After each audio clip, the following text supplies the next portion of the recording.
Hi everyone, I'm Andrew and this is Leaps and Bounds. Let's take a look at 20 platformers released in the month of February. Starting with Poi, a colourful 3D platformer about two kids on an adventure. It's an ode to classic platformers of the 90s, like a Super Mario 64 crossed with an art style similar to The Legend of Zelda The Wind Waker. If you miss the days of Banjo-Kazooie and need something to hold you over until Yooka-Laylee comes out, this might be worth checking out.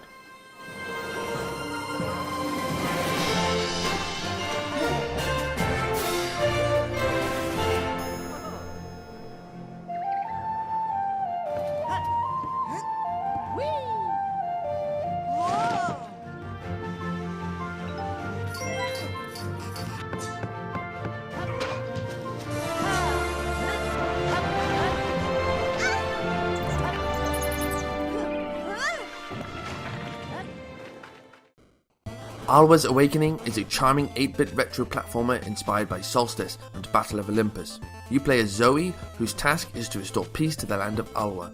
It's a nice game with a catchy soundtrack, and while it doesn't deliver anything new to the genre, it's well worth playing if you want to recapture the feelings you had playing this type of game when you were younger. There's a full review of this game on Leaps and Bounds, so be sure to check that out.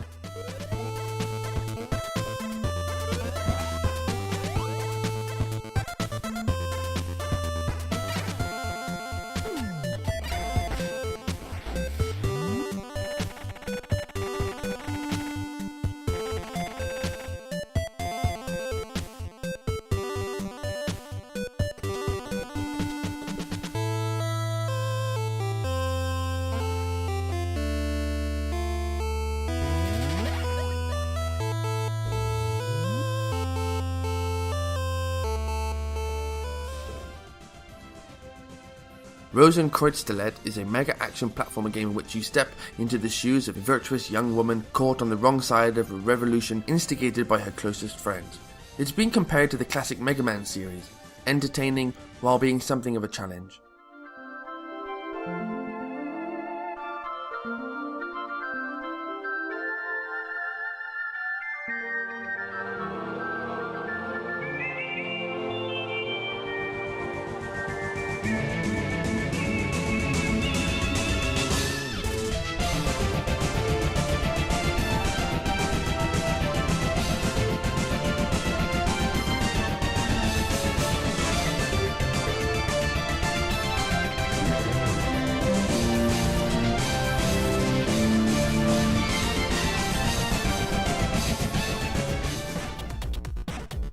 The main feature of Evil Morph is that when you kill an enemy, you transform and obtain their abilities, kind of like Kirby, but not.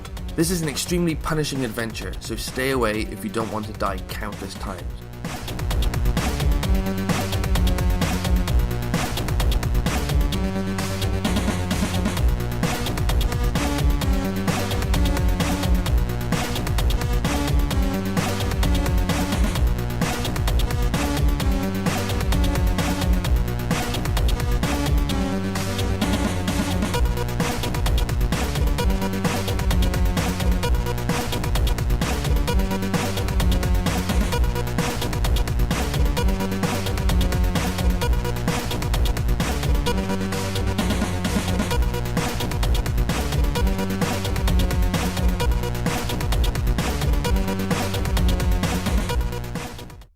This is Two Ninjas One Cup, a game that developers themselves are calling so stupid you'd rather show your browser history than admit you like it, and seem to be proud of the fact there's a penis tank in the trailer.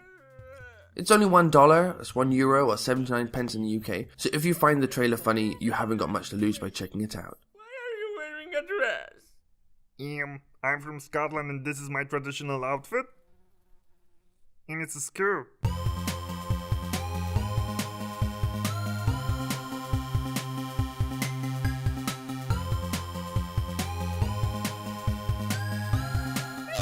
What do you say, Parrot?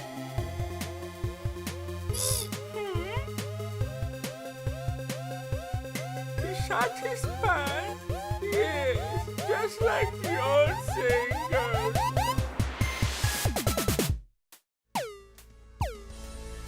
Jenna Valkyrie is a roguelike with many RPG elements, in which you'll have to try to get to the deepest part of a moon to finish the plans of a wicked witch.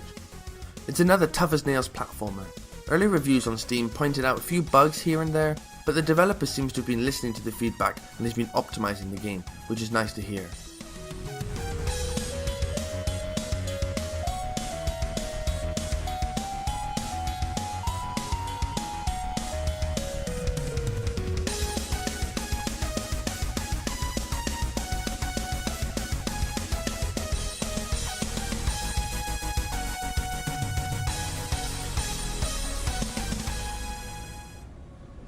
Giga Wrecker is a 2D action-adventure game where you play as a girl who has the ability to manipulate debris in a world invaded by an evil robot army. It's from Game Freak, known for the Pokemon series of games. Yeah, that's right, Game Freak make more than just Pokemon games, and the very positive reviews show that they're pretty good at it too.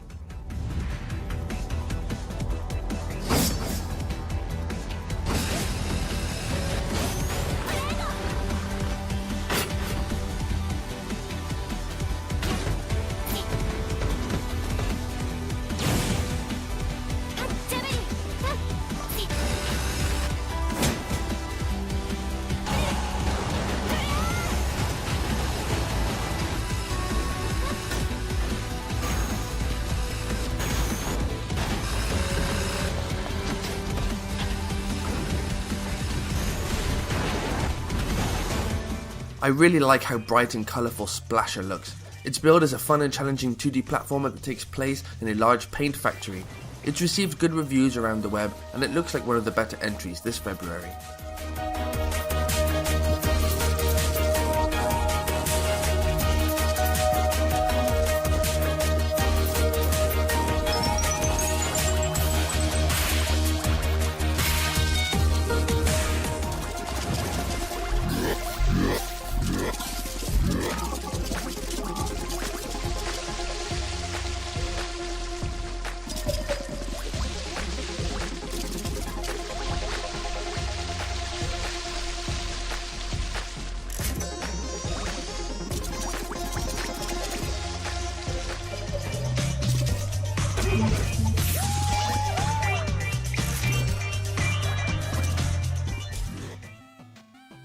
Gunmetal Arcadia is a NES-style throwback to Zelda 2, and a continuation from the first in this series, Gunmetal Arcadia 0. If you like the first, this is pretty much more of the same, but with new roguelike direction.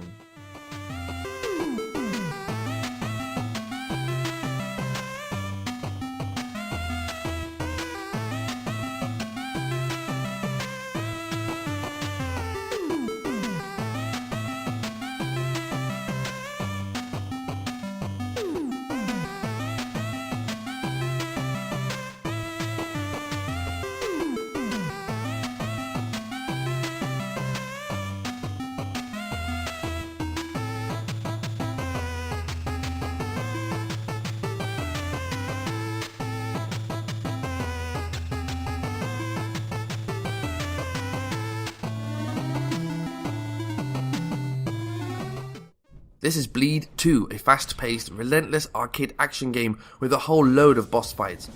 It's a little on the short side, with some people reporting they completed the story mode in about an hour, but they say the experience is well worth it, and you'll likely want to replay it a few times with different unlockable weapons, characters, and abilities.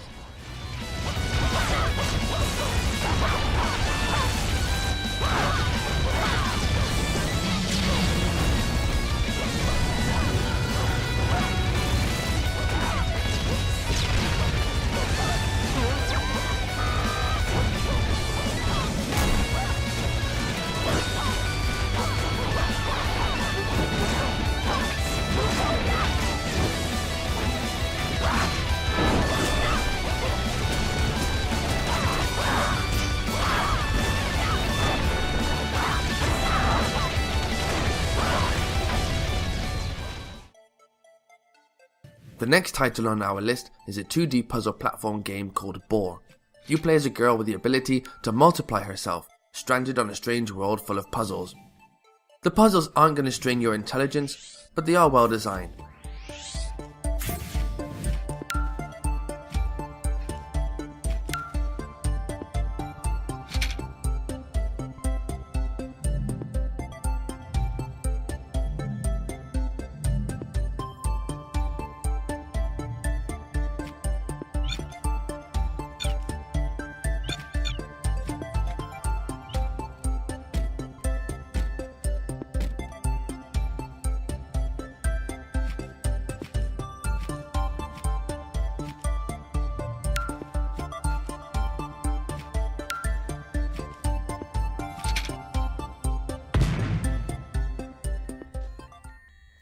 This is Revolve, a trigger-active platformer. You have no direct control, but you use 4 different actions to traverse a level: speed boost, brake, jump, or switch gravity. This one is all about timing.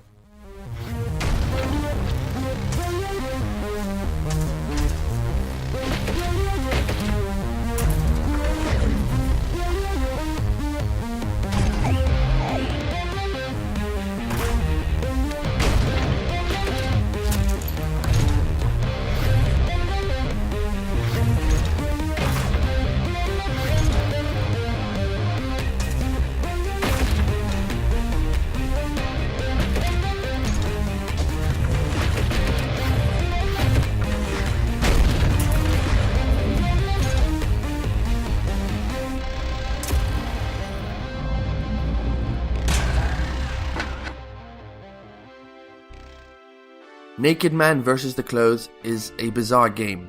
You play as a naked man, as the title suggests, whose enemies are his clothes. I released a mini review of this game, so you can check that out if you want to see a bit more. But to summarize, I played it for a little over an hour and had my fill, but it's priced reasonably for what you get.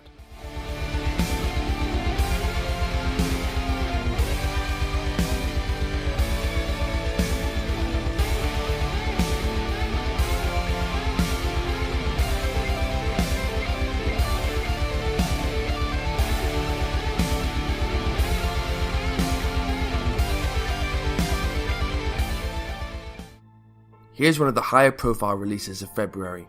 Night in the Woods is a platformer, but it's also a visual novel, a hybrid, more adventure game than platformer. You click through story elements, but there are platform-based dream sequences. The art is wonderful, the animation too. If you just want a platformer, this probably isn't for you, but if you want to combine your love of platformers with a slower paced, story-driven game and don't mind waiting for a while between the platformer sequences, then Night in the Woods fits the bill.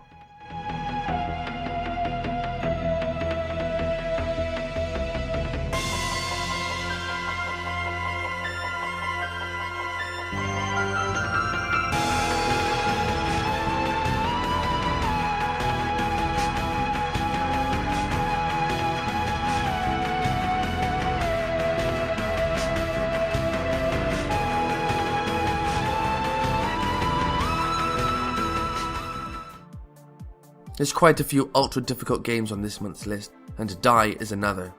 You play as Hugh, asked to rescue pigments and restore colour to the world. While it supports keyboard use, you'll want to have a controller to experience the smooth pitch-perfect controls. Normal mode is probably difficult enough for most players, but if you're a sucker for punishment, there's a hard mode that adds a time limit.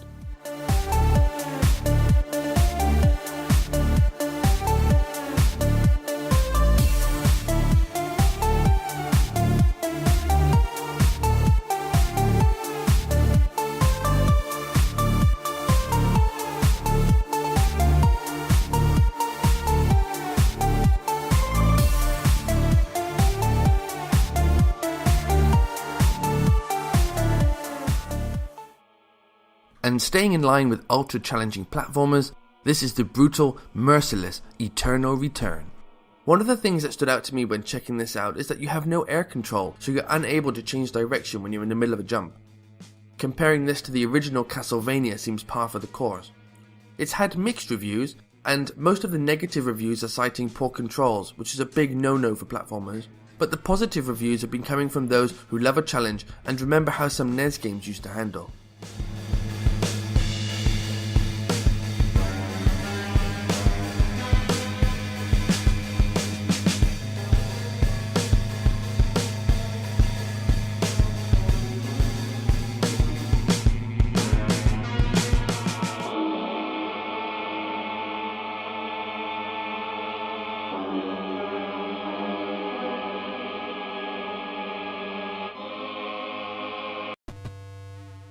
The main mechanic of the Inner Darkness is the dimension switching required to progress through levels and solve puzzles. The developer is upfront about the fact that it's a short game, with some players reporting they finished the whole thing in under 45 minutes, but it's priced accordingly. It's a case of quality over quantity.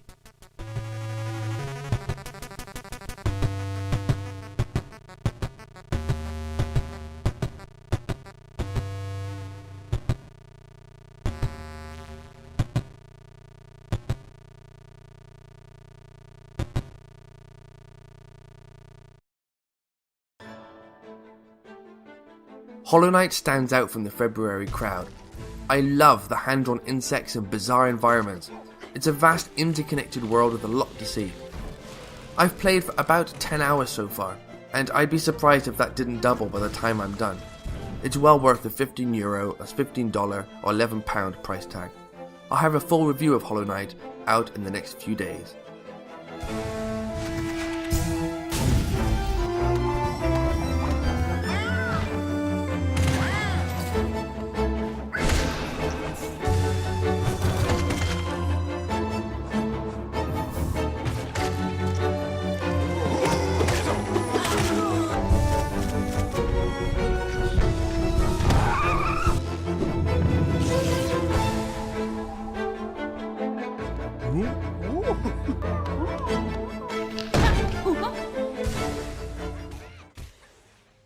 I'll be honest, I didn't know there was a Slingster 1, but here we are with Slingster 2, a 2D platform with 30 new levels and a very attractive price tag of under $1.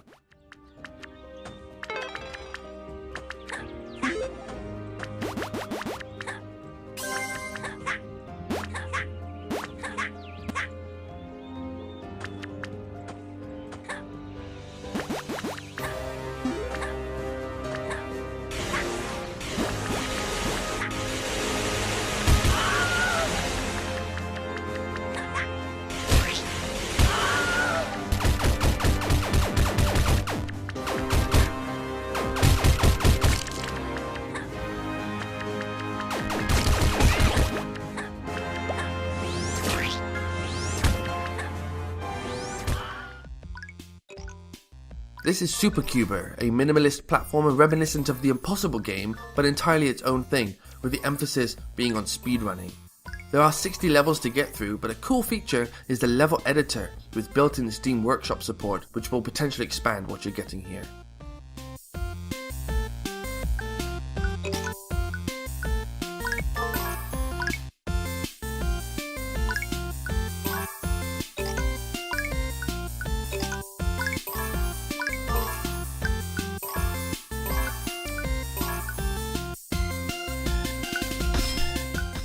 Plenty of games this month. Feel free to let me know in the comments below which games you picked up or whether there's something missing from this list that you feel deserves some attention. Thanks for watching.